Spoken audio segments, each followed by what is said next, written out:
beban yang dipikul Pak Jokowi itu berat sekali. Salah satu beban dia dituduh PKI. Oke.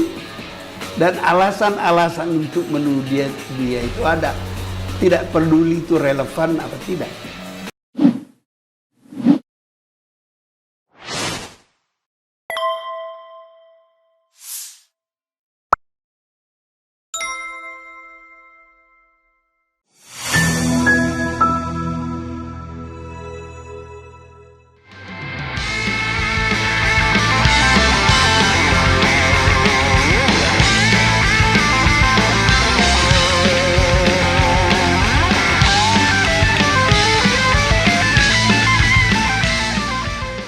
Sebagai contoh, Prof.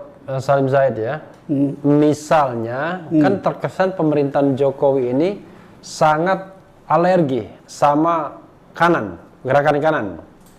Maka muncullah idiom ya kan, radikalisme, macam-macam dan bahkan ejekan seperti kadrun dan lain sebagainya.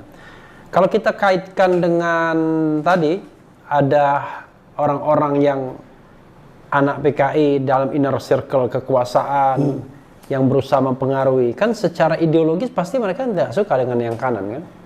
Artinya mereka mau singkirkan yang kanan. Begini, agak panjang cerita. I'll try to make it short. Begini ya, Jokowi itu menurut saya nggak percaya dia itu PKI, komunis. Oke, saya nggak percaya. He is not that intelligent to be cultivated by the communists. Dan dia itu sebenarnya jadi presiden karena orang tidak menemukan calon yang mereka sepakati. Dan dia lagi populer waktu itu pun juga dicurigai popularitasnya di Solo itu benar apa tidak, apa dia sehebat itu. Tapi kan kemudian Megawati yang menurut Sabam Sirait, itu di buku saya ada itu, dia nggak bisa melawan Prabowo. Waktu itu kan berhadapan Prabowo dengan Megawati. Jadi kata Sabam, sudahlah Mega, kau tidak laku lagi dijual. Itu persis kalimatnya Sabam Sirait. Tiba-tiba hilang. Itulah kalau Anda berusia 77 tahun. Dan yang mewawancarai belum tentu ingat semua juga. Banyak sekali. Jadi Sabam mendorong pilih aja lah Jokowi. Jokowi itu bukan kader partai. Jadi by accident dia jadi presiden. Ya dia senang aja, siapa sih yang nggak senang jadi presiden? Sudah wali kota, gubernur sebentar jadi presiden. Sebenarnya menurut saya dengan segala hormat, saya sangat hormat kepada keberanian Pak Jokowi. Dengan segala hormat saya mengatakan ada dua kemungkinan dia jadi presiden. Dia terima jadi presiden. Pertama, memang nggak ada calon waktu itu yang disepakati yang bisa mengalahkan Prabowo. Yang bisa mengalahkan Prabowo. Dan yang kedua, beliau terlalu berani. Besar kemungkinan beliau terlalu berani itu karena dia tidak tahu sejarah politik Indonesia. Terlalu berani dalam konteks apa, Prof? Ya dia terima jabatan itu. As if everything we can do. Artinya dia apa ya? Sedikit naif gitu ya? Ya, kata yang terbagus adalah naif, meskipun banyak orang nggak mau terima itu. Ini mau jadi presiden dalam pengertian yang seobjektif mungkin kan, memang. Ya begitu.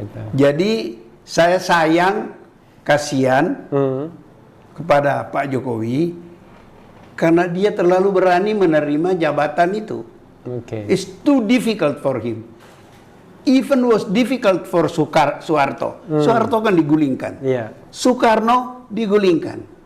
Gus Dur tidak bisa berbuat apa-apa. Agak lumayan kan SBY. Bisa 10 tahun pasti. Jalan baik. Nah tapi Amerika pun bisa kecelakaan mendapat presiden kayak Trump. Luar biasa. Saya sekolah dan tinggal di Amerika 10 tahun. Saya nggak bisa bayangkan Amerika. Prof. Salim ingin mengatakan bahwa sekarang ini Amerika sama Indonesia lagi sedang kecelakaan gitu. Well, biarlah orang lain menyimpulkan itu. Saya cuma bilang. Soalnya sebenarnya dari tadi serius banget Prof. Salim. Ya, saya cuma mau bilang bahwa beban yang dipikul Pak Jokowi itu berat sekali. Salah satu beban dia dituduh PKI. Oke. Dan alasan-alasan untuk menuduh dia itu ada. Tidak peduli itu relevan apa tidak. Begitu. Nah, misalnya kita tidak punya bukti jelas bapaknya itu PKI. Kalau ada, cobalah dibuka. ada isu seperti itu ya. Ya. Jadi sobat daerah sekalian, itu isu itu berhembus kencang, tapi memang tidak pernah Buktikan. ya. Tidak pernah diklarifikasi. Jadi kalau mau buktikan dan klarifikasi harus dua pihak kan, tapi ya tidak berjalan begitu saja sebagai isu. Tapi kembali lagi ke tadi, kita tahu kan the ruling partinya PDIP, dan kita tahu pastinya PDIP banyak pengaruhnya terhadap kebijakan Presiden Jokowi. Ya, at least orang menganggap demikian. Ya, lalu juga kita tahu watak PKI masa lalu yang suka menggunakan tangan kekuasaan secara langsung dan tidak langsung ya. Kalau dia misalnya masuk dalam lingkaran kekuasaan seperti contoh Nyoto tadi yang membubarkan Manikebu. Apakah itu, sekali lagi Prof, apakah itu yang kemudian performa politik Jokowi ini seolah-olah anti-Islam, anti kanan, dengan slogan-slogan ya tadi radikal, kemudian kadrun, dengan aku Pancasila seolah-olah ingin memecah begitu, dan itu muncul memang bukan sebuah karangan, tapi memang fakta paling tidak sejak Pilpres 2014, Pilkada DKI 2017 dan Pilpres 2019. Ya. Nah itu. Saya mohon maaf. Ya. Kepada Pak Jokowi dan kepada orang yang melihat seperti yang apa jelaskan itu. Iya. Let me say it in English supaya tidak terlalu tajam. Oke. I don't think he is clever enough to design that kind of policy. Oke. Saya takut bahwa banyak yang dilakukan Jokowi itu adalah akomodasi dia terhadap banyak grup-grup yang berada di lingkar kekuasaan. Ya, yang membentuk apa yang disebut interest group. Well, it's not apa sih namanya itu? Oligarki. Oligarki. Oke, oligarki ya. Oligarki. Jadi negara kita ini sekarang dikuasai oleh para oligark. Oke. Termasuk Pak Jokowi. Saya tidak tahu dia sadar apa tidak. Jadi Pak Jokowi itu hanya oligarki juga sebenarnya. Oligarki itu harus bermodalkan, punya kekuatan untuk bersama-sama mengelola kekuasaan. Apa modal Pak Jokowi? Presiden. Tanda tangan. Sebagai presiden dia bisa keluarkan keputusan. Tanda tangan. Singkat kita persingkat saja. Tanda tangan. Apa saja kalau tidak disetujui presiden, tidak bisa jadi. Atau sudah ditandatangani, ramai dan dia mengatakan, wah saya nggak tahu tuh, saya tanda tangani, kan pernah kejadian. Itu. Jadi ini negeri beramai-ramai dikuasai oligarki, and you have to take and give among you. Jadi ada kepentingannya, saya nggak sebut nama saja, tapi everybody knows. Mr. X, apa kepentingannya? Mr. Z, Mr. B, Mr. Y, ada kepentingan. Sepanjang Jokowi bisa akomodasi, dan dia merasa nyaman, itu jalan. Misalnya sekarang ada teman menganalisa undang-undang, jenis undang-undang. Dia bisa mengidentifikasi, dan saya tidak perlu mengulang di sini. Oh, ini proyeknya Golkar. Ini proyeknya Gerindra. Ini proyek PDIP. Ini proyek PDIP. Ini proyeknya Surya Paloh gitu ya. Oke. Dan macam-macam. Itu punya proyek untuk kepentingan-kepentingan. Nah, ini yang akan jadi masalah kalau salah dua dari kepentingan yang mau digolkan, dilegalkan melalui undang-undang, itu mendapat perlawanan dari masyarakat. Dan imbasnya ke Jokowi sendiri yang dianggap endorsement. Di-endorse atau tidak. Ya. Tapi kalau itu berhasil di DPR, ya, menjadi undang-undang, Ya. yang akan memikul beban itu adalah Jokowi. Ya, let's say undang-undang yang memperlemah KPK. Ya, Kan itu proyek banyak pihak itu. ya.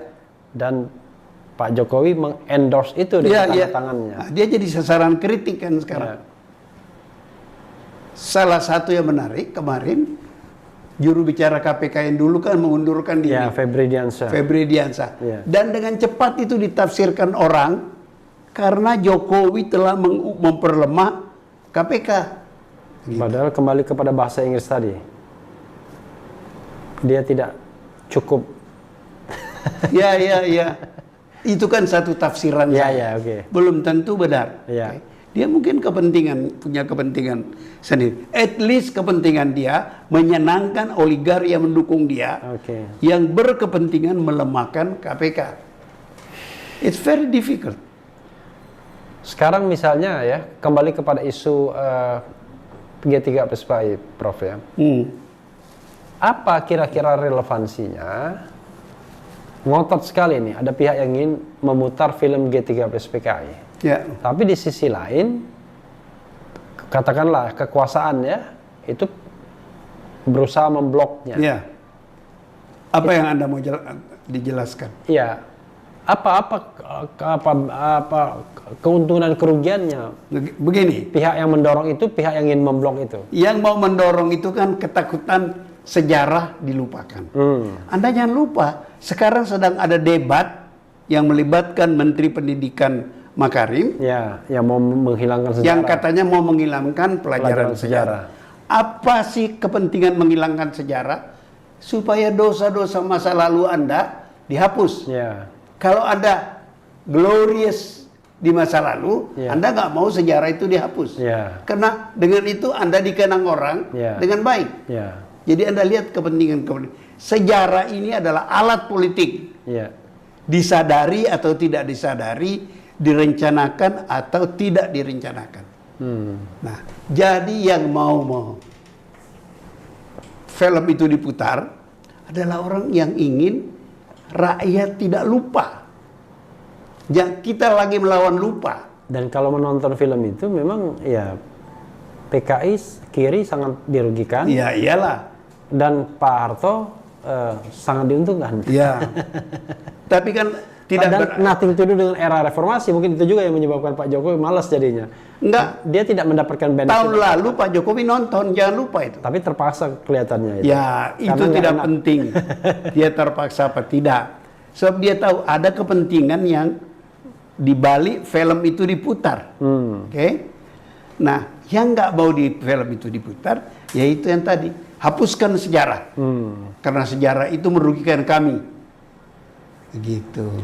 Terakhir, Prof ya, sebenarnya ya setelah ngomong banyak hal, kita sendiri sebenarnya separuhnya antara terang dan tidak terang peristiwa G30S itu.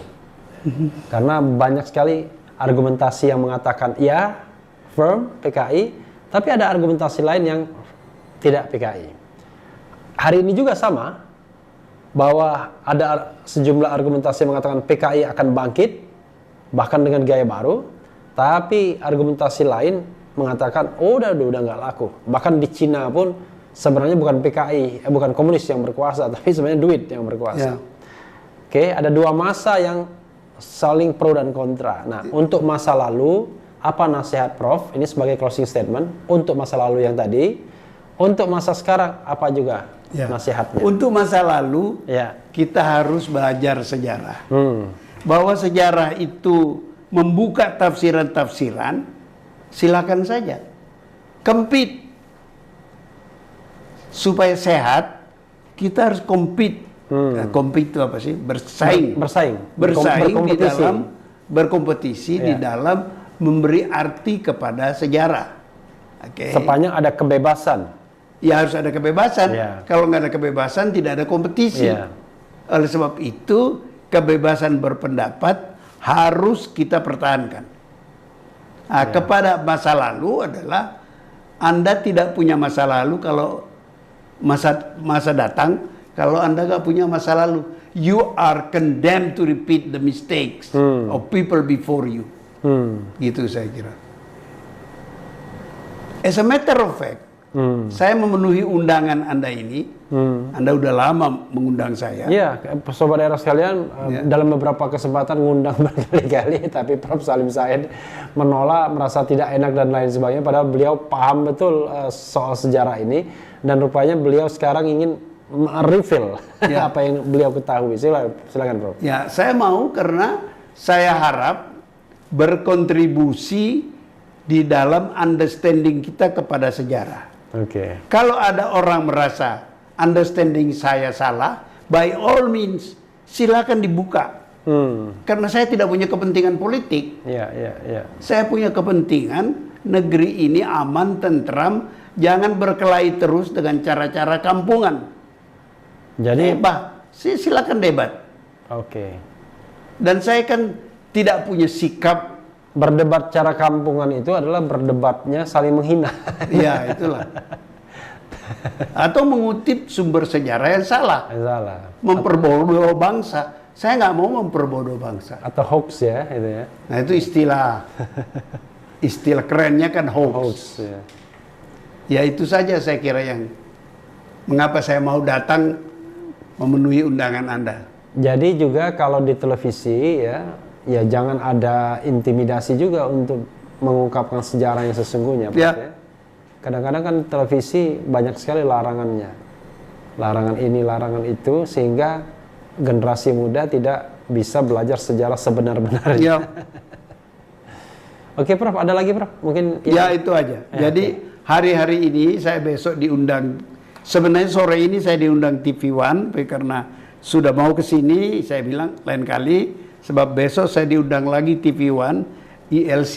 Oke. Jadi saya akan datang lagi Oke. menjawab pertanyaan-pertanyaan. Saya bilang saya nggak mau berpidato.